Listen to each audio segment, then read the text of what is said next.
Salut les Myrmiens. Alors dans le sud on n'a pas bien l'habitude du temps un peu grisâtre, c'est pour ça que je vais vous proposer une petite vidéo en intérieur.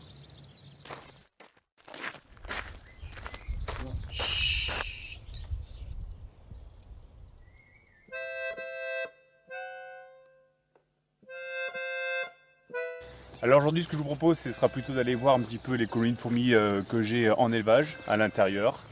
Et ça ne sera pas un suivi que l'on va faire ensemble, mais plutôt un tour d'horizon un petit peu de tout ce que j'ai chez moi. Allez c'est parti. Alors on va commencer avec l'étagère qui accueille mes élevages de fourmis d'ailleurs. Donc j'ai pas encore la chance d'avoir une pièce attitrée à cette activité, mais j'ai pu tout mettre sur ce meuble. Et ça me donne un visuel assez sympathique. En plus c'est dans le salon, donc j'y ai accès tout le temps.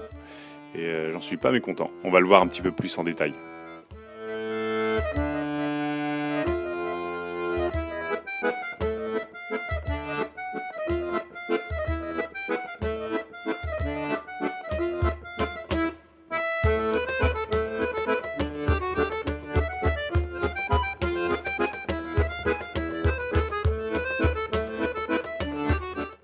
Alors depuis que j'ai commencé la myrmécologie, je tiens des petites fiches par espèce, par colonie, où je note un petit peu tout ce qui peut être utile. Par exemple les époques de diapause, leur alimentation, ce qu'elles préfèrent, ce qu'elles aiment moins, le couvain, le nombre d'ouvrières, un petit peu tout ça. Donc là c'est l'espace où je garde les gînes en tube de fondation. Bon mais maintenant je vous propose de rentrer dans le vif du sujet, d'aller faire quelques plans sur mes fourmis. Et on va commencer par une de ses représentantes les plus grandes, les plus grosses, ça va être la Camponotus liniperdus.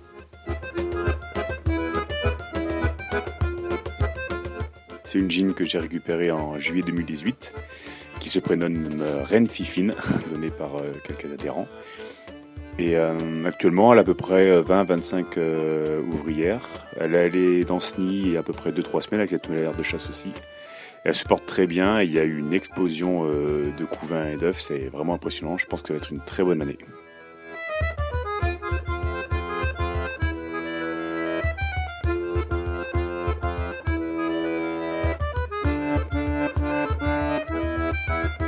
Et là maintenant on est sur la plaque du nid des Lasus qui est reliée à l'ADC, et juste derrière le nid des Plagiolepsis.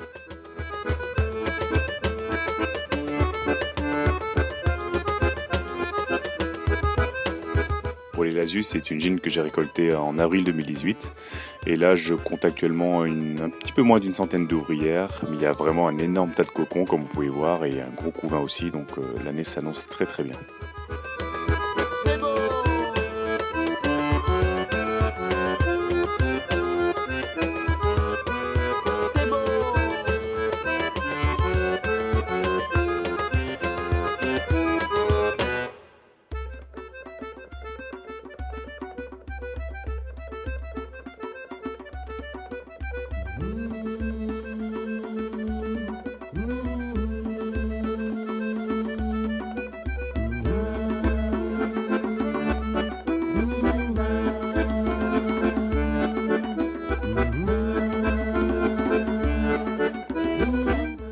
Là, ce sont les Plagiolepsis, une polygynie à 4 reines, récoltée également en 2018.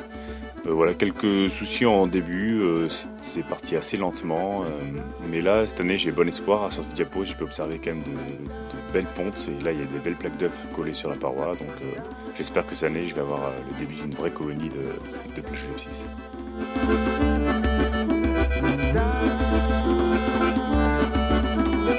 Là, j'ai voulu tester l'inbuilding. Donc j'ai installé une colonie de Lasus niger que j'ai récoltée l'année dernière, en 2019.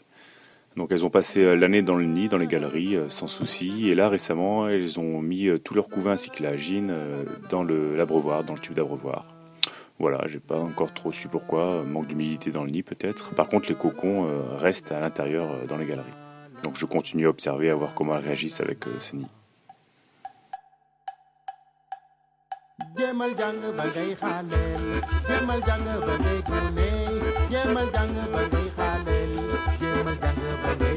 Là on est sur le setup de la Camponotus vagus, récoltée en mai 2019.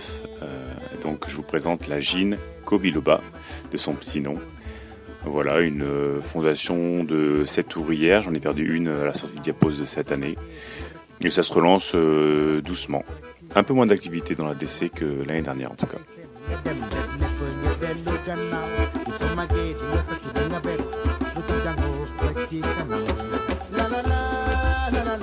Là, on est devant le kit de fondation qui héberge les tapinomas, sauf qu'on ne verra rien dans le tube de fondation. Et oui, elles ont préféré élire domicile dans l'entrée de l'accès pour le second tube, donc je n'ai aucun visuel dessus, mais je ne doute pas que tout se passe bien.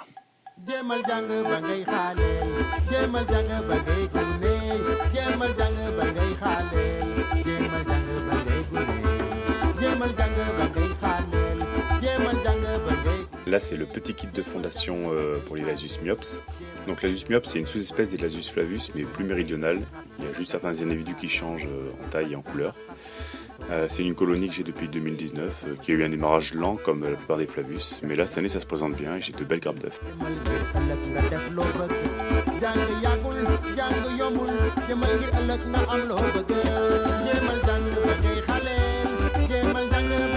Alors là, c'est un modèle de nid que j'ai essayé il y a quelques temps où j'essaie de mouler et le nid et l'ADC dans la même boîte pour avoir un truc un peu plus compact.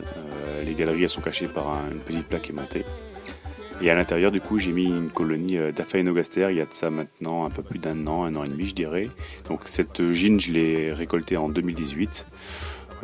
Démarrage normal, mais là cette année c'est vraiment une explosion. J'ai beaucoup de couvains, beaucoup d'œufs. L'aire de chasse elle est régulièrement remplie par les ouvrières, elles sont très actives.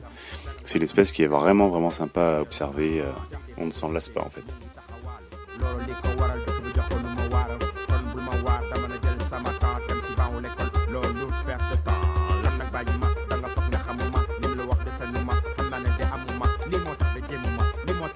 Nous voilà maintenant avec la Camponotus barbaricus, donc je l'ai reçu de chez Antous en 2018 maintenant.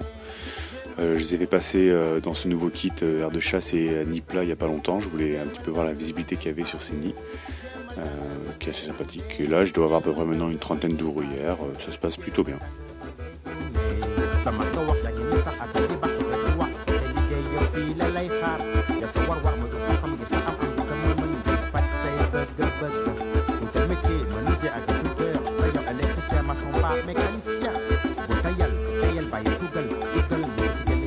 Là, c'est ma seconde gine Camponotus barbaricus, reçue de chez Antous aussi en 2018. Donc elle se prénomme Zabo. La différence, c'est qu'elle, je l'ai mise dans un nid cubique et pas à plat. Et dès le début, dans tous les cas, le développement était beaucoup plus lent que l'autre barbaricus. Là, je dois avoir 15-20 ouvrières. Mais depuis qu'elle est dans le nouveau nid, ça va un peu mieux. J'ai observé une nouvelle ponte, donc on attend de voir comment ça se passe. Là, on arrive sur la Camponotus phallax, la gine Anne Bonny, qui a été récoltée en 2018. Ça a vraiment été une très bonne année, 2018. Là, c'est une colonie qui a maintenant à peu près une cinquantaine d'ouvrières. Le développement se fait vraiment rapidement, j'ai l'impression. C'est agréable à observer. Il y a tout le temps du covin, tout le temps des cocons, une belle activité dans le nid. Pas beaucoup d'activité dans l'aire de chasse, à part en début de soirée. Mais elle reste sympa à observer.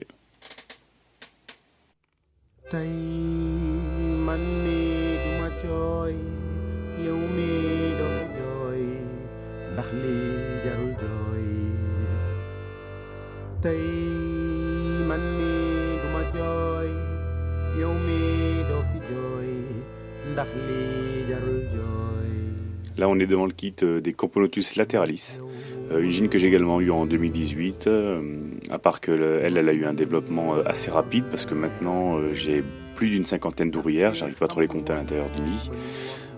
J'ai beaucoup de couvains, j'ai de belles larves, de beaux cocons, j'ai même quelques majors maintenant aussi, donc c'est sympa à regarder. Et elles sont passées dans ce nid, dans cette aire de chasse, il y a à peu près 3 semaines maintenant. Et depuis qu'elles ont dépassé la cinquantaine d'ouvrières, ce que j'estime, et j'ai une belle activité qui se fait dans l'aire de chasse. Alors qu'avant, il n'y avait rien du tout, elles étaient très timides, elles restaient souvent dans leur nid. Donc ça fait plaisir, c'est vraiment un régal.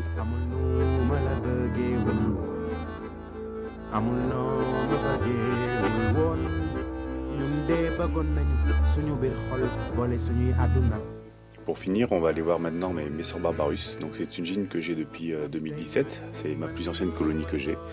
Et elle est installée maintenant dans un nid de chez Terrafourmi, que j'ai depuis l'année dernière, voire peut-être il y a 2 ans, je ne sais plus trop. C'est une colonie qui doit avoir maintenant 500 ouvrières. J'ai fait le choix de la mettre assez rapidement dans un nid grand, parce que je voulais voir l'évolution que pouvait avoir une colonie dans un univers un petit peu trop vaste pour elle, sans trop de confinement. Bien, ce que je peux en dire déjà, c'est que la reine, elle pond doucement, il n'y a pas des grosses explosions. J'ai quand même un bon couvain et de belles nymphes, mais c'est pas ce qu'on imagine des messeurs avec une explosion d'ouvrières en 2 ou 3 ans. Après, comme toutes mes autres colonies, elle fait partie de celles qui ne sont pas chauffées, donc il y a un développement qui se fait naturellement, on va dire, avec la température ambiante de ma pièce. Donc c'est peut-être ça aussi qui fait qu'il y a un ralentissement, une période d'activité en tout cas qui est plus courte.